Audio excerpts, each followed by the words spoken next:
Après cette décision, il n'y a pas de retour. Et je sens encore le poids exact de cet instant, comme si le temps lui-même avait retenu son souffle juste avant que tout bascule. Il n'y a pas eu de musique dramatique, pas de signe évident, rien qui aurait pu me prévenir que j'étais sur le point de franchir une ligne invisible.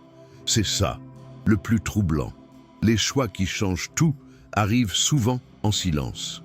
On croit encore pouvoir reculer, on se dit que demain sera pareil, que tout peut être corrigé, mais au fond, quelque chose sait déjà. Quelque chose en moi savait. J'ai ignoré cette sensation, ce frisson discret qui me murmurait que ce moment n'était pas comme les autres. Et pourtant, j'ai avancé. Peut-être par orgueil, peut-être par fatigue, ou simplement parce que je voulais croire que certaines conséquences n'existaient que dans les histoires des autres. Mais la vérité, c'est que certaines portes ne sont pas faites pour être refermées. Une fois franchies, elles disparaissent derrière nous.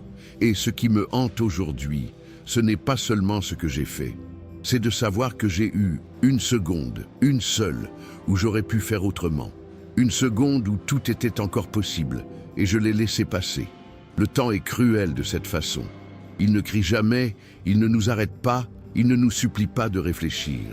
Il avance, implacable, et il enregistre chaque décision comme une vérité définitive. On pense avoir le contrôle, mais en réalité chaque choix nous sculpte, nous transforme, nous éloigne ou nous rapproche d'une version de nous-mêmes qu'on ne reconnaîtra peut-être même pas. Et moi, je ne me reconnais plus totalement depuis ce jour. Ce n'est pas que tout a changé immédiatement. Non. Au début, rien ne semblait différent. Le monde continuait de tourner, les gens parlaient, les heures passaient. Mais à l'intérieur, quelque chose s'était déplacé, comme une fissure invisible. Et avec le temps, cette fissure s'est agrandie, parce que certaines décisions ne se révèlent pas tout de suite. Elles attendent.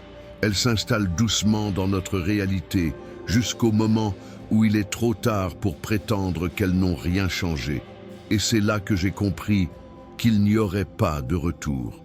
Pas de bouton annulé, pas de seconde chance cachée. Juste moi, face aux conséquences d'un instant que j'avais sous-estimé. Si je pouvais revenir en arrière, est-ce que je ferais un choix différent? Cette question me poursuit, mais elle est inutile. Parce que le passé ne négocie pas, il ne discute pas. Il reste là, figé, comme un rappel constant que certaines routes sont à sens unique. Et toi qui m'écoutes maintenant, peut-être que tu es à cet instant précis. Peut-être que tu es face à une décision qui semble simple, presque anodine. Et pourtant, fais attention, parce que ce genre de moment ne se présente qu'une fois, et quand il disparaît, il ne revient jamais. Je me souviens du moment exact où j'ai commencé à comprendre que quelque chose s'était irréversiblement déplacé en moi. Ce n'était pas spectaculaire, pas soudain, mais lent, presque imperceptible, comme une marée qui monte sans bruit jusqu'à ce qu'il soit trop tard pour échapper à l'eau. Les jours ont continué à passer, mais ils n'avaient plus la même texture, plus la même légèreté. Chaque geste que je faisais portait une sorte de poids invisible, une conséquence silencieuse de ce choix que j'avais cru maîtriser. Et c'est là que la vérité a commencé à s'imposer. Certaines décisions ne détruisent pas tout d'un coup. Elles transforment lentement la réalité, jusqu'à ce qu'on ne reconnaisse plus le point de départ. Je me suis surpris à repenser encore et encore à cet instant, à rejouer chaque détail comme si je pouvais y découvrir une issue cachée, une alternative oubliée. Mais il n'y avait rien. Juste cette ligne invisible que j'avais franchie, sans mesurer sa portée. Et ce qui est le plus troublant, c'est que personne autour de moi ne semblait le voir. Le monde continuait comme si de rien n'était, comme si rien n'avait changé. Mais moi, je savais.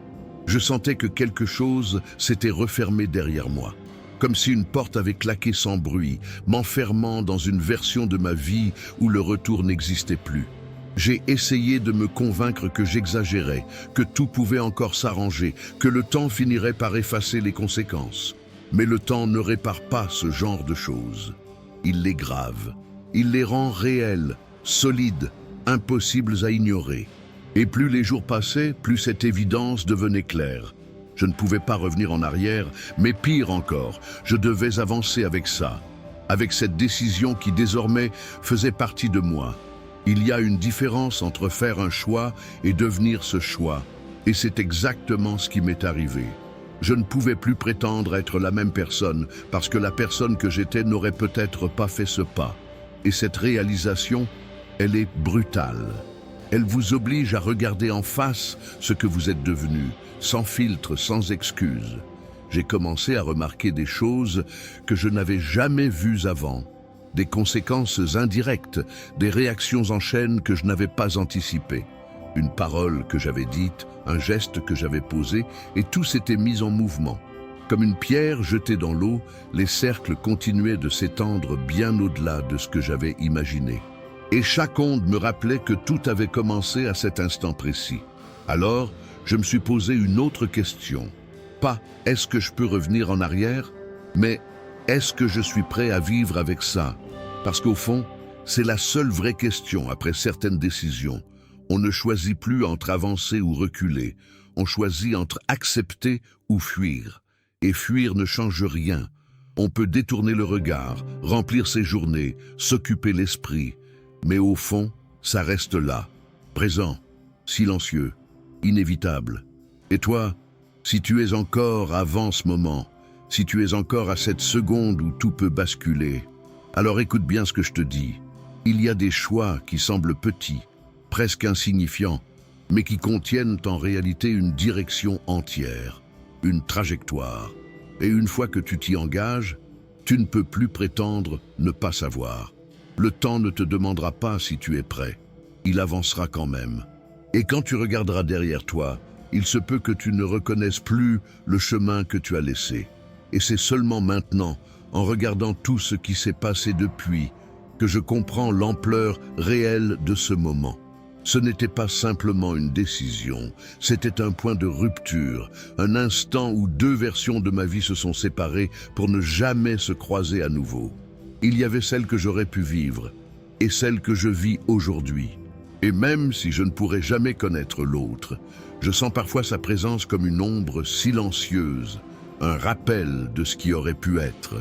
C'est étrange, parce qu'on nous apprend à faire des choix comme s'ils étaient réversibles, comme s'il existait toujours une porte de sortie, une façon de corriger, de recommencer. Mais la vérité, c'est que certaines décisions ne laissent aucune place à la négociation. Elles tracent une ligne nette entre l'avant et l'après. Et une fois que cette ligne est franchie, il ne reste plus qu'à avancer. J'ai longtemps cru que le plus difficile serait de faire le choix. Mais je me trompais. Le plus difficile, c'est de vivre avec. C'est de se réveiller chaque jour en sachant que ce que l'on vit est le résultat direct de cet instant précis, de cette seconde où tout aurait pu être différent. Et malgré ça, il y a quelque chose que je n'avais pas prévu, quelque chose que personne ne m'avait dit. Ce n'est pas seulement la perte du retour qui est difficile, c'est la responsabilité. Parce qu'à partir de ce moment, il n'y a plus d'excuses, plus de hasard, plus de « si » seulement. Il n'y a que la réalité, ta réalité, celle que tu as créée. Et ça, c'est une vérité qui peut écraser ou transformer. J'ai compris que je pouvais passer le reste de ma vie à regretter, à comparer, à imaginer une autre version de moi-même, où je pouvais accepter. Accepter que ce choix, même irréversible, fait désormais partie de mon histoire. Qu'il m'a changé, qu'il m'a forcé à voir des choses que je n'aurais jamais vues autrement. Et peut-être que c'est ça, la dernière leçon du temps. Il ne revient jamais en arrière, mais il nous pousse toujours en avant, même quand on résiste, même quand on voudrait s'arrêter. Alors, j'ai arrêté de lutter contre ce qui ne pouvait pas être défait. J'ai commencé à regarder ce qui était encore possible, non pas malgré cette décision, mais à partir d'elle. Parce qu'au fond, même si certaines routes ne permettent pas de revenir, elles ouvrent toujours quelque chose devant. Et cette ouverture, elle dépend de ce que je décide maintenant. Le passé est figé, oui. Mais ce que je fais avec lui, ça, c'est encore entre mes mains. Et si tu es arrivé jusqu'ici, si tu as écouté chaque mot, chaque silence entre ces mots, alors retiens ceci. Le moment où tu te trouves aujourd'hui a plus de pouvoir que tu ne l'imagines. Peut-être que tu es à une seconde de changer le cours de ta vie sans même t'en rendre compte. Peut-être que tu hésites, que tu doutes, que tu cherches un signe, mais parfois, le seul signe, c'est ce poids que tu ressens à l'intérieur. Cette intuition qui te dit que ce choix n'est pas comme les autres. Ne l'ignore pas, parce qu'après, il n'y aura peut-être pas de retour. Et quand tu avanceras, quoi qu'il arrive, assure-toi d'une chose, que ce pas, tu l'as fait en étant pleinement conscient, parce que c'est ça qui fait toute la différence entre regretter et assumer.